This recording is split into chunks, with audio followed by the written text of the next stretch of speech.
जो बीच एक पुराना सा घर था। ये घर था हरिनाथ शर्मा का, जो गरीब तो नहीं थे लेकिन अमीर भी नहीं थे। और इसी घर से शुरू होती है इन दो बहनों की कहानी। एक थी सीता, संस्कारों की मूरत, तो दूसरी थी गीता, घमंड की दुकान। शुरुआत में दोनों बहनें साथ साथ पली थी, एक ही थाली में खाना, एक साथ सोना। लेकिन जैसे जैसे उम्र बढ़ी, गीता के मन में एक अजीब सी जलन लहर करने लगी। गांव में लोग सीता की तारीफ करते थे। सीता तो देवी जैसी है, एकदम माता सीता जैसी, शांत और दयालु। हाँ, सही कहा। ऐसी बहू मिले तो घर स्वर्ग बन जाए। ये बातें गीता के कानों में जहर बनकर उतरने लगी थी। मैं सुंदर हूँ, तेज हूँ, फिर सब सीता की ही तारीफ क्यों करते हैं? उसके पास तो न शक्ल है न अक्ल, उसके बावजूद सब उसी को मक्खन लगाते फिरते हैं। सीता को ये सब पता था, लेकिन वो चुप रहती, क्योंकि उसे लगता था गीता मेरी छोटी बहन है, समय के साथ समझ जाएगी। एक दिन हरिनाथ शर्मा ने दोनों को पास बुलाया। बेटा, अब तुम दोनों की शादी का समय आ गया है। सीता ने सिर झुका लिया, जबकि गीता की आंखों में चमक आ गई। पहले सीता के लिए राम का रिश्ता आया। राम गरीब था और खेत में काम करता था, लेकिन दिल से साफ और नेक दिल था। गीता ने जब ये सुना तो वो हंस पड़ी। वाह, बड़ी बहन को तो खेतीहर किसान मिल गया, अब तो जिंदगी मजे में कटेगी। वैसे भी इसे तो बंधुआ मजदूरी करना अच्छा लगता है। गीता की बात पर सीता ने कुछ नहीं कहा, जबकि हरिनाथ ने कहा, हाँ, वो गरीब है लेकिन मेहनती और ईमानदार है, और साथ ही नेक दिल भी। सीता उसके साथ बहुत खुश रहेगी। जी बाबूजी, जैसा आप ठीक समझे। वहीं दूसरी तरफ गीता के लिए मोहन का रिश्ता आया, जो एक जाना माना व्यापारी था। पक्का मकान, नौकर चाकर, सब कुछ था उसके पास। ये सुनते ही गीता का घमंड आसमान छूने लगा। देखा बाबूजी, किस्मत भी समझती है कि कौन किस लायक है। हरिनाथ ने गीता को जवाब नहीं दिया, क्योंकि वो उसकी रग रग से वाकिफ थे। खैर, शादी तय हो गई और जल्द ही दोनों बहनों की शादी भी हो गई।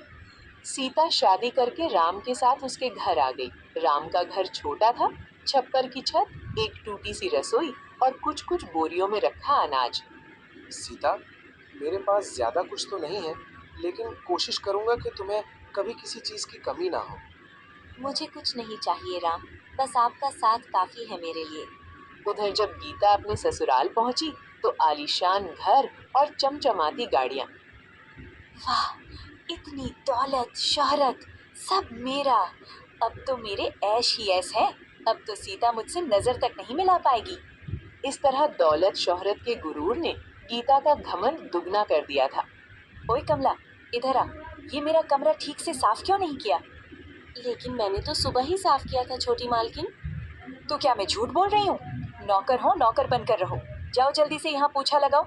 और हाँ, किसी नौकर को मेरे लिए नारियल पानी लाने को बोलो।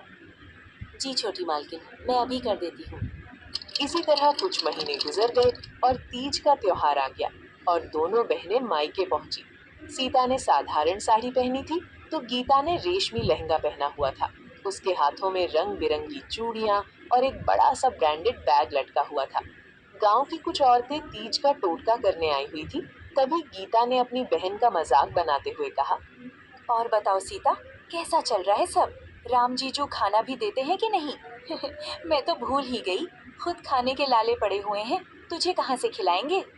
गीता की कड़वी बातें सुनकर सीता का दिल टूट गया, लेकिन अपनी बहन को नीचा दिखाकर गीता को बड़ा मजा आया। दिन ढलने पर दोनों बहनें अपने अपने घर लौट गईं। दिन गुजरने लगे। सीता की जिंदगी आसान नहीं थी। सुबह सूरज निकलने से पहले उठना, चूल्हा जलाना, खाना बनाना, पति राम के साथ खेत जाना और दिन भर कड़ी मेहनत करना। शाम होते होते सीता थक कर चूर हो जाती थी, लेकिन उसने कभी शिकायत नहीं की। सुनो सीता, क्या तुम मुझसे नाराज हो क्योंकि मैं तुम्हें वो आराम की जिंदगी नहीं दे पा रहा जिसके बारे में तुमने सोचा होगा? अरे नहीं नहीं, आप ऐसी बातें क्यों कर रहे हैं? आप जैसा इतना प्यार करने वाला पति मुझे मिला, और मुझे क्या चाहिए? हम दोनों साथ हैं तो ये मुश्किल वक्त भी गुजर जाएगा। अच्छा चलो, आज का खाना मैं बनाता हूँ, तुम बैठकर आराम करो। अरे नहीं नहीं, मैं बना दूंगी। आप कैसे बनाएंगे? क्यों? मैं क्यों नहीं बना सकता? आज मैं अपनी प्यारी सी पत्नी को अपने हाथ से बनाकर खाना खिलाऊंगा। तुम बस बैठो और आराम करो। इस तरह राम ने चूल्हा जलाया, खाना बनाया और उसके बाद अपने हाथों से सीता को खाना भी खिलाया। एक तरफ जहां राम अपनी पत्नी सीता से बहुत प्यार करता था, तो वहीं दूसरी तरफ गीता को पूरा ऐशो आराम मिल रहा था। लेकिन एक चीज की कमी उसे खलने लगी थी, और वो था पति का प्यार और इज्जत। एक रोज जब गीता नहाकर बाहर आई, तो सिर पर पल्लू रखना भूल गई। तभी उसकी सास ममता ने उसे देख लिया। अरे मोही, मायके से कुछ सीखा नहीं क्या? घर में बहू कैसे रहती हैं, उसके तौर ठिकाने पता है कि नहीं? अरे तो अब छोरी नहीं रही, इस घर की बहू बन चुकी है। कम से कम इसकी मर्यादा का ख्याल तो रख। माफ कीजिए मम्मी जी, गलती हो गई, आगे से ध्यान रखूंगी। अरे क्या खाक ध्यान रखेगी, पता नहीं उन्होंने क्या देखकर तुझ जैसी 2 कौड़ी की लड़की से मेरे फूल से बच्चे की शादी कर दी। गरीब गवार कहीं की। अपनी सास की बात सुनकर गीता का दिल टूट गया। उसने जो ऐशो आराम सोचा था वो तो उसे मिला था, लेकिन उसके बदले में उसके हक का प्यार और इज्जत उसे छिन गई थी। शुरुआत में गीता की जिंदगी किसी रानी से कम नहीं थी। रेशमी साड़ियाँ, गहने, कपड़े, नौकर चाकर। लेकिन धीरे धीरे उसे एहसास होने लगा कि पति के प्यार बिना ये सब चीजें अधूरी हैं। मोहन दिन भर दुकान में रहता, शाम को घर आता थका हुआ और सीधे ही खाना खाकर सो जाता। इससे परेशान होकर एक दिन गीता ने कहा, तुम मेरे लिए समय क्यों नहीं निकालते? मोहन ने गीता की बात सुनकर बड़े ही सख्त लहजे में जवाब दिया। औरत हो, औरत बनकर रहो, ज्यादा सवाल जवाब मत किया करो। तुम्हें सारा ऐशो आराम मिल रहा है, यही बहुत है। गीता, जिसे अपने हुस्न पर गुरूर था, वो मोहन की बात सुनकर चकनाचूर हो गया। खैर, कुछ और दिन ऐसे ही गुजर गए और एक दिन खबर आई कि मोहन का एक बड़ा सौदा डूब गया है। कारोबार में बड़ा भारी नुकसान हो गया था। माँ, दुकान में बहुत बड़ा नुकसान हो गया है। जो बड़ा ऑर्डर आया हुआ था वो अचानक से क्लाइंट ने मना कर दिया। उस पर हमने कर्ज लेकर भारी इन्वेस्टमेंट कर दी थी। अब हम बुरी तरह कर्ज में डूब चुके हैं। बेटा, तो चिंता मत कर, जल्द ही सब ठीक हो जाएगा। बिजनेस में तो ऊंच नीच होती रहती है। ऐसे ही कुछ दिन गुजरे और मोहन की दुकान पर कर्ज बढ़ने लगा। लोगों ने उधार समय पर वापस नहीं किया। मोहन का बहुत पैसा फंस गया और सास ममता का लहजा भी गीता के लिए बदल गया। बहू, अब साज श्रृंगार कम करो, हालात को समझो। इन गहने जेवरात को मुझे दे दो, जरूरत में काम आएंगे। इस तरह गीता ने अपने सारे गहने जेवरात उतारकर अपनी सास को दे दिए। जो गीता एक रानी की तरह रहती थी, इसके हालात अचानक से एक नौकरानी जैसे हो गए थे। उधर राम ने एक नया फैसला लिया। उसने कहा, सीता, अब हम सिर्फ फसल पर नहीं जी सकते, हमें कुछ और भी करना होगा। सीता ने भी राम की हिम्मत बढ़ाई। जी, जैसा आप सही समझे, मैं आपके हर फैसले में आपके साथ हूँ। तो फिर ठीक है सीता, मैं शहर में एक छोटी सी दुकान किराए पर ले लेता हूँ। हम खेत में ताज़ा फल सब्जियाँ उगाकर वहाँ बेचा करेंगे। इससे हमें मंडी से 10 गुना मुनाफा होगा। बहुत अच्छा विचार है जी, मैं आपके साथ हूँ। हम बहुत मेहनत करेंगे। इस तरह दोनों ने मिलकर सब्जियां उगाना शुरू किया और राम उन्हें मंडी में बेचने की जगह शहर के बाजार में ले जाकर बेचने लगा। एक शाम जब राम सब्जियां बेचकर वापस घर आया, अरे सुनो सीता, बाहर तो आओ जरा। राम की आवाज सुनकर सीता घर से बाहर आई तो उसने देखा कि राम के हाथ में कुछ बैग लटके हुए थे। अजी, क्या हुआ? आप बहुत खुश लग रहे हो। अरे सीता, खुशी की तो बात ही है। तुम्हें पता है, आज मैं 10,000 की सब्जियां ली हूं। अगर ऐसे ही रहा तो जल्द ही हम अमीर हो जाएंगे। अजी, ये तो सच में बहुत खुशी की बात है। अगर रोज ऐसे ही कमाई होने लगी तो हम हर महीने 3 लाख तक कमा लेंगे। हाँ सीता, ये सब तुम्हारी वजह से ही हो पाया है। अगर तुम मेरे साथ ना होती तो शायद ही ये कभी मुमकिन हो पाता। अजी, ये भी कोई कहने की बात है? आपकी पत्नी हूँ और आपके हर फैसले में आपके साथ हूँ। अच्छा, ये सब छोड़िए, ये बताइए आपके हाथों में ये क्या है? पहले अंदर तो चलो, सब बताता हूँ। इस तरह दोनों घर के अंदर आ जाते हैं और राम वो बैग सीता के हाथ में देते हुए कहता है, सीता, ये मेरी तरफ से तुम्हारे लिए पहला उपहार है। जब सीता ने बैग खोलकर देखा तो उसमें 2 सुंदर सुंदर साड़ियां रखी हुई थी। अजी, ये तो बहुत सुंदर साड़ियाँ हैं, क्या मेरे लिए हैं? नहीं, पड़ोस वाली के लिए है।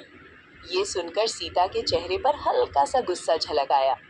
ठीक है, फिर उसे ही जाकर दे दो, मुझसे बात मत करो। मेरी फूलमती, मजाक कर रहा हूँ, ये सब तुम्हारे लिए है। हमारी नजरें आपके अलावा किसी को देख सकती हैं क्या? हाँ, ये सुनकर सीता मुस्कुरा देती है। इस तरह राम की धीरे धीरे अच्छी कमाई होने लगी। सीता ने पैसों का हिसाब रखना शुरू कर दिया। उसने एक एक रुपया बचाया। गरीबी अभी भी थी, लेकिन किसी चीज का डर नहीं था, क्योंकि अब उनकी कमाई उनकी दैनिक जरूरतों से काफी ज्यादा होने लगी थी। कुछ दिन बाद जब दोनों बहनों की माँ की बरसी थी, तो दोनों बहनें अपने पिता के घर आईं। इस बार दोनों ने ही सादा सी साड़ियाँ पहनी हुई थी। अरे बेटा, कैसी हो तुम दोनों? मैं एकदम ठीक हूँ बाबा, मुझे क्या होगा, लेकिन सीता का पता नहीं। सारे दिन मजदूरी करके तो इसका बुरा हाल हो जाता होगा। नहीं नहीं छोटी बहन, ऐसी कोई बात नहीं है। राम ने नया बिजनेस शुरू किया है और भगवान की दया से सब बहुत अच्छा चल रहा है।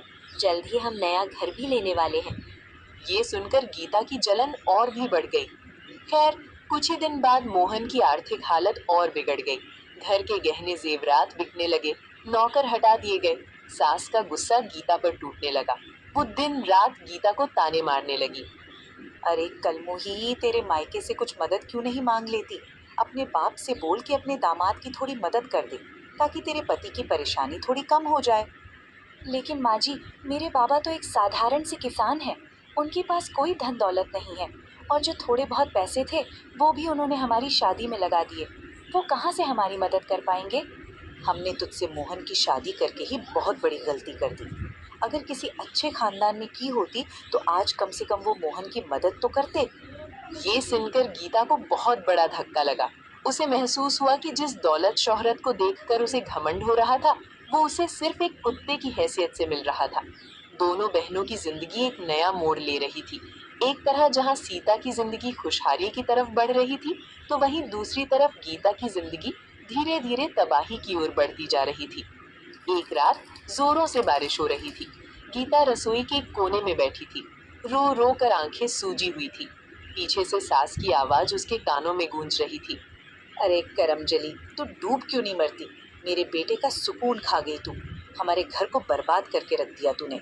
ना मायके से पैसा लाई, ना किस्मत लाई। कुलक्षणी है तो उल्टा। ये सब सुनकर भी मोहन चुप था। उसकी चुप्पी गीता के लिए सबसे बड़ा तमाचा थी। गीता को लगा जैसे कि उसका पूरा अस्तित्व ही मिट्टी में मिल रहा हो। अगली सुबह मोहन की दुकान पूरी तरह बंद हो गई। कर्जदार दरवाजे पर खड़े थे। घर पर भी बिकने की नौबत आ गई थी। सास ने बेरुखी आवाज में कहा, तू अपने मायके चली जा उल्टा। यहाँ अब तेरा कोई काम नहीं है। हमारे पास तुझे पड़े पड़े खिलाने के पैसे नहीं है। गीता का घमंड पूरी तरह टूट चुका था। वो बिना कुछ बोले एक छोटी सी गठरी लेकर रोते हुए मायके की तरफ निकल पड़ी। जब गीता अपने मायके पहुंची, तो हरिनाथ शर्मा उसे देखकर चौंक गए। बेटा गीता, क्या हुआ? तू अकेली क्यों है? और तेरी आंखों में आंसू? क्या हुआ मेरी बच्ची? अपने पिता की आवाज सुनते ही गीता फूट फूट कर रोने लगी। बाबूजी, मैं हार गई। उन्होंने मुझे घर से निकाल दिया। उनके लिए मैं एक नौकरानी से ज्यादा कुछ नहीं थी। मैं बेघर हो गई बाबा। मैं कहीं की नहीं रही। कोई बात नहीं मेरी बच्ची, तू रो मत। तेरा बाप अभी जिंदा है। चल अंदर चल। हरिनाथ गीता को घर के अंदर ले गए, लेकिन गीता लगातार रो रही थी। इसलिए हरिनाथ ने अपनी बड़ी बेटी सीता को फोन किया। हेलो बेटी सीता, कैसी है तू? मैं ठीक हूँ बाबा, आप कैसे हैं? आपकी आवाज़ मुझे ठीक नहीं लग रही। बताइए क्या हुआ? बेटी सीता, वो गीता को उसके ससुराल वालों ने घर से निकाल दिया है। इस तरह हरिनाथ शर्मा ने पूरी बात बता दी। आप चिंता मत कीजिए बाबा, मैं घर आती हूँ। जब सीता अपने मायके आई, तो लगभग रात ढल चुकी थी। वो सीधा गीता के कमरे में गई। गीता दीवार का सहारा लेकर रो रही थी। ओह, तो अब हमारी ताड़का इतनी कमजोर हो गई कि हार मानकर रोने लगी। ये सुनकर गीता ने सीता की तरफ देखा। उसकी आंखों में लाचारी और पश्चाताप दोनों झलक रहा था। अचानक गीता उठी और सीता के पैरों में गिर पड़ी। बहन, मुझे माफ कर दे। मैंने तेरे साथ बहुत बुरा बर्ताव किया है। शायद भगवान ने मुझे इसी की सजा दी है। गीता का ये रूप देखकर सीता सन्न रह गई। मैंने तुझे हमेशा नीचा दिखाया, तेरी गरीबी का मजाक उड़ाया, और आज मैं खुद खाली हाथ हूँ।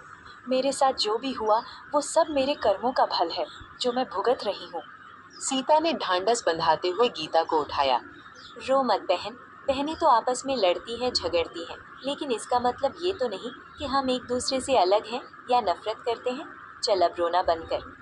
नहीं बहन, मुझे समझ आ गया है, पैसा नहीं इंसान बड़ा होता है। ये सुनकर सीता की आंखों से आंसू बह निकले। उसने गीता को गले से लगा लिया। अरे पागल, बहनें माफी नहीं मांगती, एक दूसरे को संभालती हैं। चल अब रोना बंद कर, वरना मार खाएगी बड़ी बहन से।